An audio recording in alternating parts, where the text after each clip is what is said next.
In this screencast, we will cover proper indications for diagnostic imaging.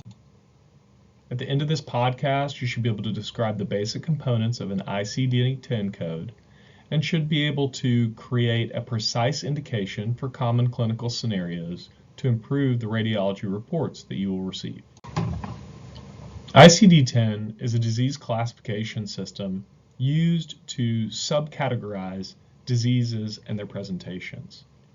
It is composed of 7 digits, and the first 3 digits provide the category of the disease process, such as trauma, neoplasm, or diseases of the digestive system. The second box contains 3 digits, and these are modifiers that indicate the etiology, the site of disease, the severity of disease, and many other details. The 7th digit is a modifier that tells where in the disease process or presentation this particular moment in time is. So is this the initial presentation? Is this a follow-up of a previously diagnosed condition? Or is this a condition that is the result of a previous trauma or a previous disease? Here is an example of an ICD-10 code, and I pull up this example so you can see how ridiculously granular ICD-10 gets. So this ICD-10 code is actually the code for someone who has been bitten by an orca for their initial presentation to the emergency room. Now, if you happen to be bitten by a dolphin, you have a slightly different code. So there is actually codes in ICD-10 that differentiate being bit by a dolphin or an orca, and whether it's your initial encounter or your follow-up imaging. Here is another ICD-10 code in a different category, which I also find humorous. So this is actually the code for an injury that occurs to a pedestrian on foot when they are struck by an inline roller skater, and it is the subsequent encounter as opposed to the initial presentation. And so this could be, say, someone who broke their ankle when they were walking down the sidewalk looking at their phone and were hit by an inline roller skater, and they're now representing to the ER due to pain from their casted ankle. Another extreme example in a different category is this code, which indicates an accident while knitting or crocheting, but specifically the sequela of an accident. So say you stab yourself with a knitting needle and subsequently develop an abscess in your leg, this would be the code that would cover that. To go to something more realistic, or at least more practical, let's evaluate the ICD-10 code from right upper quadrant abdominal pain. So in this case, the R10 category indicates that we have a patient with abdominal or pelvic pain. If it was R10-9, that would be specifically abdominal pain. R10-10 indicates upper abdominal pain, and R10-11 indicates right upper abdominal pain, as you might see with acute cholecystitis. The A indicates that this is an initial encounter, with other letters determining subsequent or sequela encounter. But do I really want you to understand all the components of ICD-10 or expect you to be able to categorize your patients based on them? No, I do not.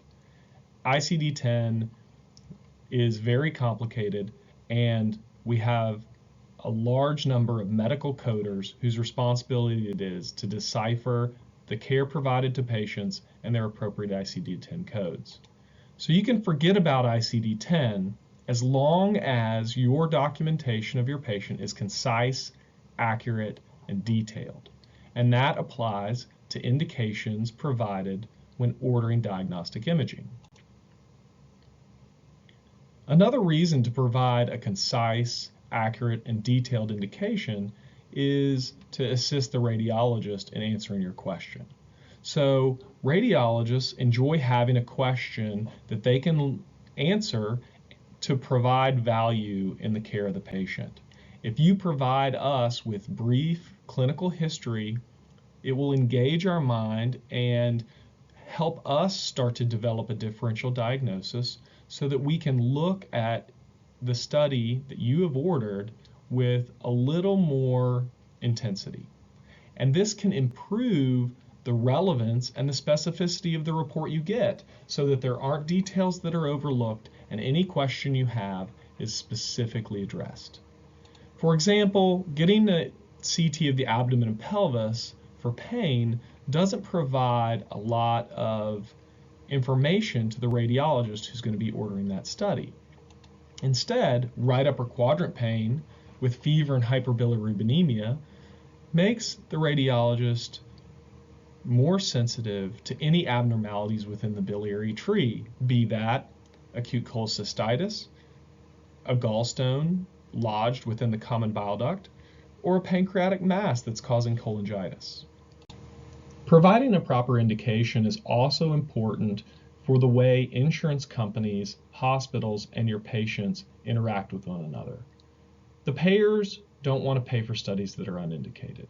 And because of that, for things like CT and MRI, they often require pre-authorization if it's going to be performed as an outpatient. As an inpatient, pre-authorization is not necessary in most instances, but you still have to prove that a study is indicated to the payer before they'll pay for it. If pre-authorization is not obtained, and after a study is performed, the insurance company decides the study wasn't indicated, the patient often gets stuck with the bill. Now, sometimes the payer will deny payment because of inconsistencies in the medical record, and I'll give you a real-world example. A patient came in to our ER due to an ATV rollover. When they presented to the ER, it was documented ATV rollover in the triage, it was documented ATV rollover in the emergency room notes. But then when they ordered the MAN scan for the study, it said MVC, or motor vehicle collision. Now, the insurance company's computers saw that as an inconsistency, and they automatically denied payment for that patient and kicked the payment back out and billed the patient. Now, our coders are able to go in after the fact, look at this example and say, okay, this was an inconsistency in the indication. It was really an ATV rollover, and eventually the insurance company will pay for it. But during that time, the patient received a bill for thousands of dollars for all of the diagnostic imaging that was deemed unindicated. So this is a patient who just had a severe traumatic event. They now have a lot of sequelae from that traumatic event that they're dealing with. It's had a massive impact on their life and their ability to work. And they also are now receiving a monthly bill for thousands of dollars worth of imaging studies, which should have been covered by the insurance company, but weren't because of this small inconsistency in the way the studies were ordered. Now let's discuss some commonly encountered indications that are incorrect. So indications such as suspect or rule out do not provide the signs or symptoms or a known diagnosis. These types of indications, which we commonly see, are actually what the clinician has as their lead differential diagnosis. But insurance companies won't accept that as an adequate indication. Also, pain and trauma are very common indications for ordered diagnostic imaging, but they lack the specificity that's required for them to properly indicate an imaging study. Instead, proper indications should include known conditions or diagnoses and why we need to re-image or further evaluate those known conditions. Or they should include the presenting signs or symptoms that the patient has, which makes the clinician think a study is indicated. So not what the differential diagnosis is, but what the signs or symptoms are that have led them to that differential or led them to want a study to characterize what's going on with the patient. In the setting of trauma, the proper indication is actually the mechanism of injury and how severe or what type of mechanism occurred. In patients who are getting a routine screening exam, the indication is often what is that screening exam for and why does the person meet criteria for screening, such as a female over 40 getting a screening mammogram for breast cancer.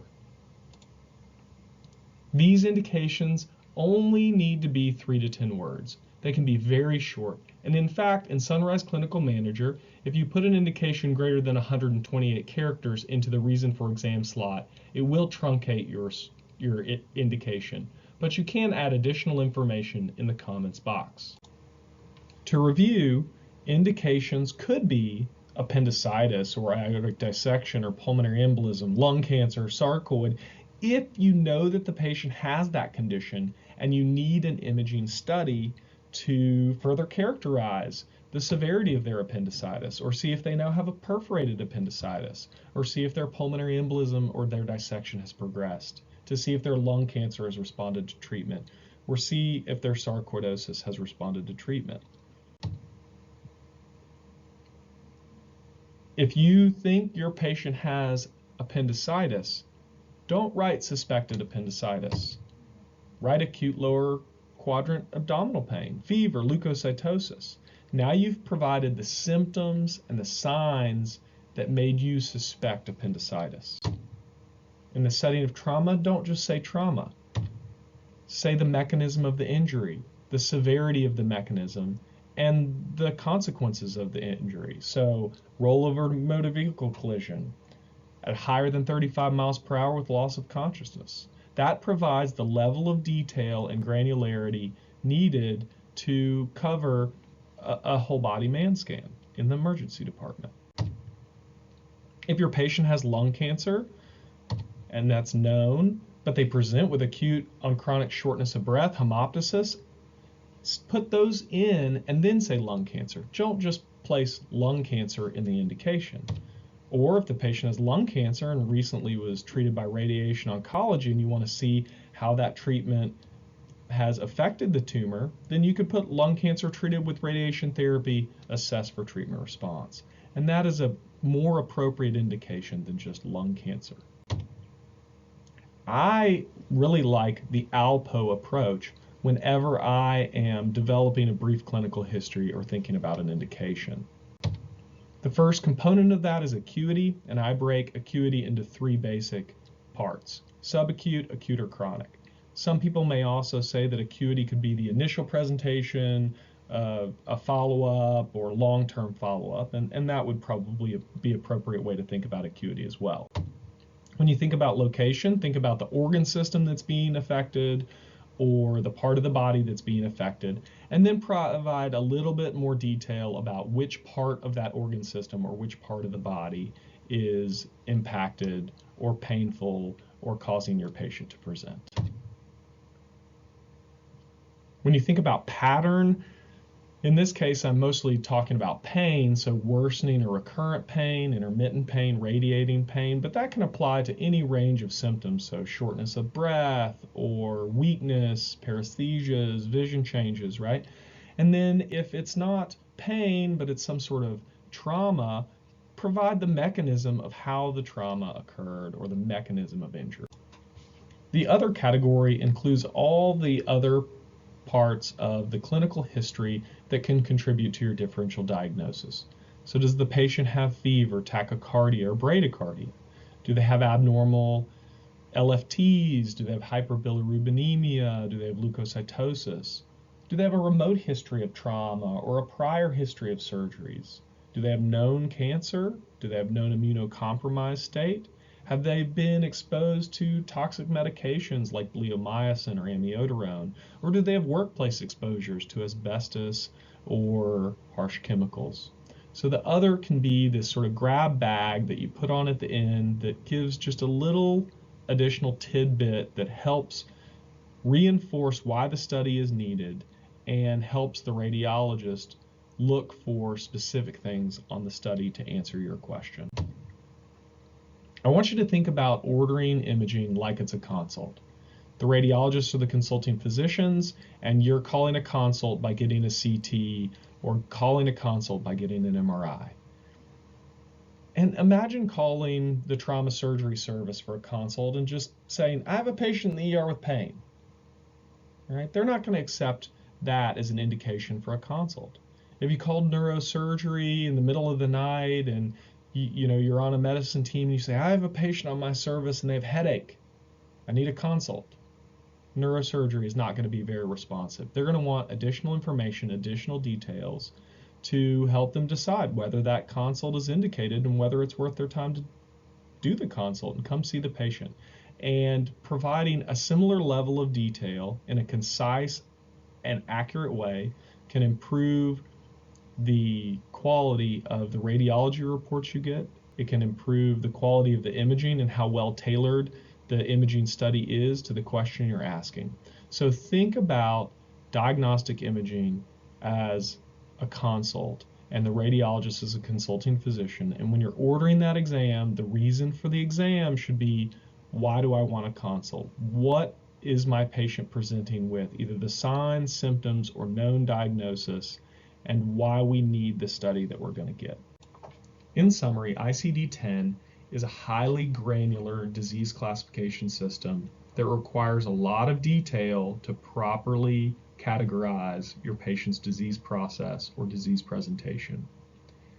If you provide a concise and accurate indication and are detailed in your documentation on your patient, you don't need to know about ICD-10. And when ordering a study, make sure your indication is based on the presenting signs or symptoms or the known diagnoses, not what you suspect the diagnosis will be. Think about diagnostic imaging like a consult. And if you think about it like a consult and you provide the proper information to obtain a consult, then you will cover the ICD-10 codes, you will get an imaging exam that's properly protocoled and tailored to the question you're asking, and you'll get a more relevant and accurate report from your radiologist.